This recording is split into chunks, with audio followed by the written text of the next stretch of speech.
que la vida del hombre es como la hierba que en la mañana crece y en la tarde es cortada y se seca. Así de breve es la vida del hombre. Salmo 39, versículo 4 al 6, David dice: Hazme saber, Jehová, mi fin y cuál sea la medida de mis días. Sepa yo cuán frágil soy. El ser humano es frágil, es frágil, lo que implica que esta vida en cualquier momento se puede perder. Y David le dice: enséñame, Jehová, hazme entender que yo soy frágil, que no se me olvide. Porque a veces se nos olvida, hermano, cuán frágil somos. El ser humano es frágil, es débil. Y esta vida en cualquier momento se puede perder. Fíjate que esta vida humana está marcada por el tiempo. La Tierra tiene dos movimientos: gira sobre su propio eje y también gira alrededor del Sol. Estos dos movimientos de la Tierra dan lugar al tiempo y a las estaciones del año. Nosotros vivimos limitados por el tiempo. Ahora fíjate, en Apocalipsis capítulo 21, versículo 23, cuando Dios haya acabado todo juicio y haya hecho nueva todas las cosas, dice la palabra, hablando de la nueva Jerusalén, que la ciudad de Dios descenderá del cielo y que esta ciudad no tiene necesidad de sol ni de luna que brille en ella, porque la gloria de Dios la ilumina y el Cordero es su lumbrera. O sea, que no habrá necesidad de sol ni de luna. En otras palabras, nosotros ya no estaremos limitados por el tiempo, porque estaremos viviendo en la eternidad. En la vida eterna, tú no estarás diciendo, por ejemplo, estoy tarde para llegar al trabajo, ir corriendo comiéndote el desayuno en el carro manejando. No. ¿Por qué? Porque estaremos en la vida eterna y no estaremos limitados por el tiempo. No será un factor. Salmo 16, versículo 11, dice la palabra que en su presencia, en la presencia de Dios, en la eternidad, hay plenitud de gozo, delicias a su diestra para siempre. En la presencia de Dios no se acaba el gozo. Hay plenitud de gozo en su presencia para siempre. O sea que es importante que cuando tú evangelices, recalcar la realidad de que esta vida es frágil, es corta, en cualquier momento la podemos perder y que la vida eterna es para siempre. Delicias a la diestra de Dios para siempre. Cualquier delicia o placer que tú puedas tener en esta vida tiene fin, se acaba.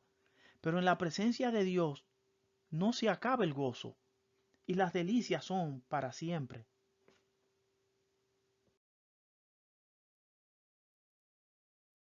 Jesús le dice al joven rico: si quieres entrar en la vida, guarda los mandamientos. Él le dice cuáles. Esta pregunta es válida porque la ley de Moisés tenía 613 mandamientos. Y él le está diciendo a cuál de ellos tú te refieres o a cuáles de ellos tú te refieres. Entonces Jesús le dice: no matarás, no adulterarás, no hurtarás, no dirás falso testimonio, honra a tu padre y a tu madre, y por último, amarás a tu prójimo como a ti mismo. O sea, Jesús se estaba refiriendo a los 10 mandamientos. Vale la pena recalcar que este mandamiento, amarás a tu prójimo como a ti mismo, no está en la lista de los 10 mandamientos, como tampoco está el mandamiento de amarás al Señor tu Dios con toda tu alma, toda tu mente y todo tu corazón. Tampoco está en la lista de los 10 mandamientos. Pero estos dos mandamientos constituyen el corazón y la columna vertebral de la ley. porque toda la ley está basada en el amor, tanto a Dios como al prójimo. Vamos a los 10 mandamientos. Éxodo capítulo 20. Los primeros 4 mandamientos tienen que ver con Dios y la relación del hombre con Dios. Los 6 restantes tienen que ver con el hombre y la relación del hombre con su prójimo. Aunque estamos en la dispensación de la gracia, esto no ha cambiado. Concerniente al 4.º mandamiento, acuérdate del día de reposo para santificarlo. Mateo capítulo 11, versículo 28, Jesús dice: Venid a mí todos los que estáis trabajados y cargados, y yo os haré descansar. Cristo es nuestro reposo. Esto apuntaba a Jesús.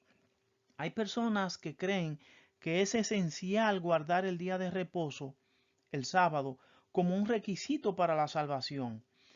Pero Gálatas capítulo 5, versículo 4, dice el apóstol Pablo: De Cristo os desligasteis, los que por la ley os justificáis, de la gracia habéis caído. O sea, que el que quiere ser justificado por las obras de la ley ha caído de la gracia, se ha desligado de Cristo. Es como que Cristo nos conduce tomado de la mano como un padre a su hijo, y nosotros de repente le decimos: me suelto de ti, no te necesito, y nos soltamos. Yo puedo llegar solo al cielo con mi propia justicia, guardando las obras de la ley. Pablo dice que el que hace eso ha caído de la gracia, y eso es muy serio, porque eso es rechazar el sacrificio de Cristo en la cruz del Calvario. Fíjese, el 6 en la Biblia es un número que representa al hombre. Aquí vemos que hay 6 mandamientos que tienen que ver con el hombre y la relación del hombre con su prójimo. 6. El hombre fue creado en el día sexto de la creación. El 6 también está relacionado con esclavitud. Con esclavitud. Dice la Biblia en Éxodo capítulo 21, versículo 2, que cuando tú compres un siervo para tenerlo como esclavo, lo tendrás por esclavo 6 años, mas el 7.º año lo dejarás libre. El 6 está asociado con la esclavitud. El encuentro de Jesús con la mujer samaritana ocurrió a la hora sexta del día, que son las 12 del mediodía, la hora sexta. Jesús le dice a la mujer samaritana: ve y busca a tu marido para ayudarte el agua de vida. Ella le dice: no tengo marido. Jesús le dice: bien has dicho, no tengo marido, porque 5 maridos has tenido y el que ahora tienes no es tu marido. 6 en total. Había en esta mujer una insatisfacción, estaba insatisfecha, estaba incompleta, le faltaba algo, tenía un vacío. Esa es la realidad del hombre sin Dios. El 6 en la Biblia representa que estamos incompletos sin Dios, que nos falta un Salvador. Por eso usted ve que el Señor Jesús conduce al joven rico a la ley, a los 10 mandamientos, para traerle una enseñanza a él y hoy en día a nosotros, de que el hombre sin Dios está incompleto. Tal vez tú dirás: yo nunca he matado a nadie, porque aquí dice no matarás, pero dice la palabra en Mateo 5:21, dice el Señor Jesús que el que se enoje con su hermano es culpable de juicio. y el que le diga fatuo, o sea, estúpido, quedará expuesto al infierno de fuego. O sea que con decirle a tu hermano estúpido, ya tú lo estás, es como si lo matara.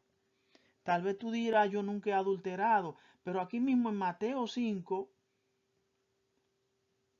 verso 27 en adelante, Jesús dice que el que mirare a una mujer con la intención de codiciarla en su corazón, ya cometió adulterio con ella. Con mirarla con la intención de codiciarla. Así que todos nosotros nos hemos quemado en el examen. Todos. El único que guardó la ley al pie de la letra, sin fallar nunca en nada, fue nuestro Señor Jesús. Todos nosotros hemos fallado a Dios. Volvamos otra vez al relato del joven rico.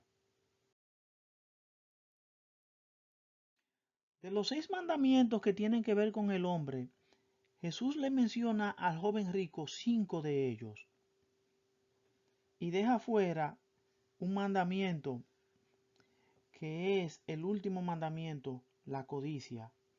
Jesús no lo menciona, no codiciará. El joven rico le dice, todo esto he guardado desde mi juventud. Jesús le dice al joven rico, aún te falta una cosa. Vende todo lo que tienes y dalo a los pobres y ven y sígueme y tendrás tesoro en el cielo. Jesús le está señalando cuál era su problema. Te falta una cosa. Pero Jesús, fíjese que lo trata con amor y delicadeza. Jesús nunca avergonzó a un pecador. Aquí no le dice directamente a este joven, tu problema es la codicia, sino que lo conduce para que él mismo se dé cuenta de que su problema es que está entregado a la codicia. Pero él, oyendo esto, se puso muy triste porque era muy rico, tenía muchas posesiones. Jesús lo estaba invitando a ser su discípulo, a seguirlo, pero él no quiso abandonar la codicia. Ese era su problema. Jesús lo condujo hasta ahí. A Dios no se le olvida nada. No fue que a Jesús se le olvidó mencionar la codicia aquí. Fíjense en Romanos capítulo 3, versículo 20. Dice el apóstol Pablo que por las obras de la ley ningún ser humano se justificará delante de Dios, ya que por medio de la ley es el conocimiento del pecado. O sea, la ley no te quita el pecado, sino que te enseña lo que es pecado y muestra la condición en que está la humanidad, pero no quita el pecado. El pecado solamente lo es quitado a través de la fe en Cristo Jesús. Pero los 10 mandamientos son una herramienta muy eficiente para evangelizar, porque muestra la condición de la humanidad. Es como el que anda con la cara sucia todo el día, va al trabajo, hace todas sus vueltas del día y al final llega a la casa, se mira en el espejo, entonces se da cuenta que tenía la cara sucia. Así mismo es la ley. La ley no te limpia, sino que es como un espejo que te enseña que estamos mal delante de Dios y necesitamos a Cristo. Que Dios te bendiga, te afirme, te confirme y te preserve para salvación y vida eterna. Y si no has aceptado a Cristo como tu Salvador, haz una oración a tu Dios, confiesa que has pecado contra Él y acepta a Cristo como Salvador de tu vida. Que Dios te bendiga.